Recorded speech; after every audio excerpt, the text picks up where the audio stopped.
예, 저 환경부는 저는 규제하고 감독하는 부서라고 생각합니다. 직접 사업하거나 집행하는 부서가 아니고. 그렇기 때문에 저는 규제하는 것 중에, 규제 감독 중에 가장 중요한 업무 중에 하나가 환경영향평가 업무라고 생각하고, 예. 이게 잘못되면 저는 환경부가 존재 가치가 굉장히 불명확해진다 이렇게 생각을 하는데, 제가 그래서 환경영향평가에 대해서 조금 자세히 들여다 보니까요, 기본적으로 그러니까 구조적으로 굉장히 잘못될 수밖에 없는 구조를 갖고 있다라는 결론에 도달했습니다. 제가 한번 쭉 얘기를 해볼 테니까요. 예? 나중에 말씀을 해주세요. 첫 번째가요, 가불구조입니다.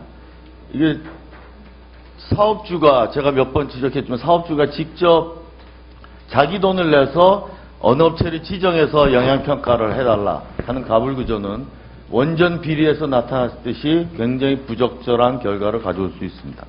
두 번째로요, 다음 보시면 이 환경영향평가 업체라는 게 환경영향평가만 하는 업체가 아니라 대부분이 건설업체예요. 그리고 환경영향평가라는 건 굉장히 부수적인 업무입니다. 그러니 여기에 신경을 쓸 리도 없고 자기네들끼리 담합을 할 수 있어요. 예를 들어서 한국종합기술이 사만에 맡기고 사만이 한국종합기술에 맡기고 지들끼리 짜고 치면 진짜 짜고 치는 고스톱이 돼버리는 겁니다. 세 번째로요, 더 재미있는 것은 자기가 건설업체가 자회사를 하나 만들어가지고 그걸 환경영향평가업체로 등록시킨 후 그리로 줘도 상관이 없습니다.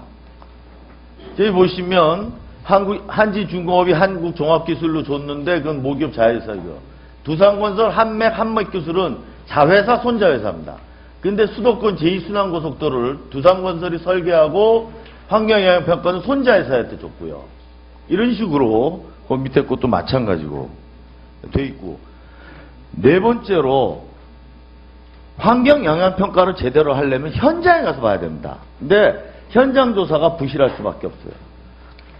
첫 번째로 기술 인력이나 장비가 부족한 문제는 그렇다 치고, 다음으로 계속 넘겨주세요. 그 전에요. 자, 이게 현장 조사 기간을 하는데요. 하루에, 저기 이제 왼쪽 세로축이 날짜입니다. 오른쪽이 이제 얼마나, 저 A 업체가 그날 몇 개를 했냐는데, 4개, 3개, 이렇게 하는 거죠. 하루 이거 3개, 4개를 한다는 것은, 이건, 부실할 수밖에 없고, 이 부분에 대해서 환경부에 저희가 문의를 해봤더니, 기술 인력과 장비가 충분히 갖춰진 업체들이기 때문에 동시조사가 가능하다. 근데, 이 부분에 대해서 저희가 KEI하고 시민단체 녹색연합에 물어봤더니 뭐라고 대답이 나오냐면, 예컨대 다올 엔지니어링은 6명의 전문가가 있는데 6명의 전문가가 다 자기 전문 분야가 틀리다. 그리고 이 사람들이 같이 가서 조사를 해야만 결론을 얻을 수 있는 것이지, 이것이 한 사람이 6명이 흩어져서 가서 되는 문제가 아니다. 그러면 환경부 말대로 하면 6 곱하기 4군데를 동시에 하면 6 곱하기 4, 24명의 전문 인력이 있어야 된다는 말이 됩니다. 실제로 사례를 또 하나 보여드리겠습니다.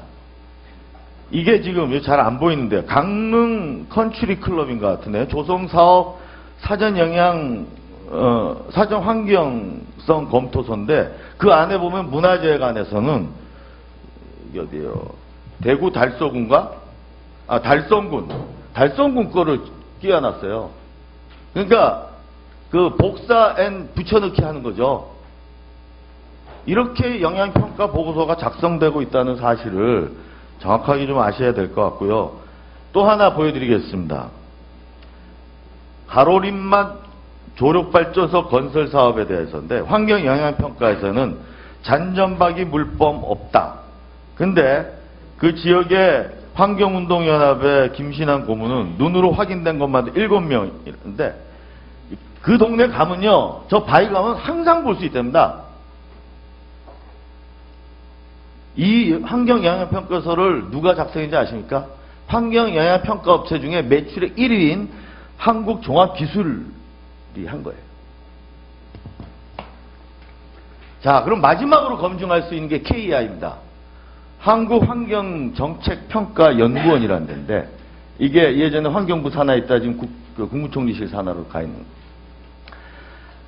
최근 5년간 검토 건수가 1239건인데 이 중에 출장 간 거는 686건밖에 안 돼요. 검증도 현장 조사에 가서 해야 되는데 한 건당 현지 조사 횟수가 0.55건에 불과합니다. 그럼 이것도 어찌 될 수 없다라는 얘기고요. 그래서 제가 처음에 예전에도 한번 말씀드렸다시피 이 문제는 기본적으로 뭐부터 시작해야 되냐면 돈을 환경영향평가를 받으라는 업체는 돈을 다 모아서 어떤 기금을 만들고 환경영향평가 업체들 중에서 추첨을 해서 매치를 시키고 돈은 환경부에 주고 이런 공탁제식으로 해야 된다라는 말씀을 드렸고 이 부분에 대해서 환경부에 그 의견을 물었더니 저 보세요. 제가 아주 기가 막혔습니다. 장점은 객관성, 공정성 강화, 충분한 환경보전 대안 검토 가능, 환경보전의 유리, 고차원적 영향예측 기법의 활용의 유리, 다 장점 좋은데 단점이요. 비효율적인 평가 작성, 즉 이게 뭐냐면 대충 해야 되는데 너무 자세하게 해서 비효율적이다 이런 얘기고 더 웃긴 거는 환경 문제 및 분쟁 발생 시 사업자의 책임이 아니라 정부로 전가된다. 아니 최종 책임은 환경부가 져야 되는 거 아니에요? 책임지기 싫어서 그거 뭐 하겠다? 그게 말이 됩니까? 이상 제가 구조적인 문제를 말씀드렸고 오후에도 이 관련된 얘기를 또 말씀드릴 텐데 여기까지 일단 저 장관님의 생각을 좀 듣고 싶습니다. 네, 우리 이종원 의원님이 참 난제를 심도 있게 많은 문제를 검토하시고 좋은 지적을 해주셨다고 생각합니다. 근데 이제 공탁제의 경우에는 우리 실무선에서 그 약간 오해할 수 있는 표기를 한 거에 대해서는 좀 유감스럽게 생각하고요. 그런데 이제 공탁제의 경우에 제가 볼 때는 저도 이런 지난번에 말씀을 한번 드린 적이 있는데 유사한 케이스를 제가 한 2번 정도 제도화 했습니다. 결론은 시장 규모에 비해서 너무 대행업자가 난립되어 있기 때문에 이런 현상이 생깁니다. 그런데 예를 들어서 공탁을 해가지고 적정가라고 해서 줬는데 그걸 받은 그 대행업자가 역시 그 돈대로 충실하게 조사 안 하고 그냥 수입만 늘리는 경우로 가면 그거를 견제할 수 있는 장치가 없다면 이것은 또 무용지물이 됩니다. 그러면 그걸 감시하기 위해서 환경부나 관청이 또 뒤를 졸졸졸 따라가 다녀야 한다면 이것은 공탁제가 또다시 아무 의미가 없게 됩니다. 그래서 이거는 어떻게 하면 그런 과수요되어 있는 그런 과공급되어 있는 대행업자를 정리를 하냐 하는 것이 중요한 것 같고요. 그 다음에 그 대행업자들이 양심을 회복하는 게 중요합니다. 도덕적 해이를 하면 이 공탁제에 아무 쓸모가 없습니다. 저는 그렇게 생각합니다. 예, 제가 오후에 다시 말씀드리겠는데. 네, 수고하셨습니다. 장하나원 질의합니다.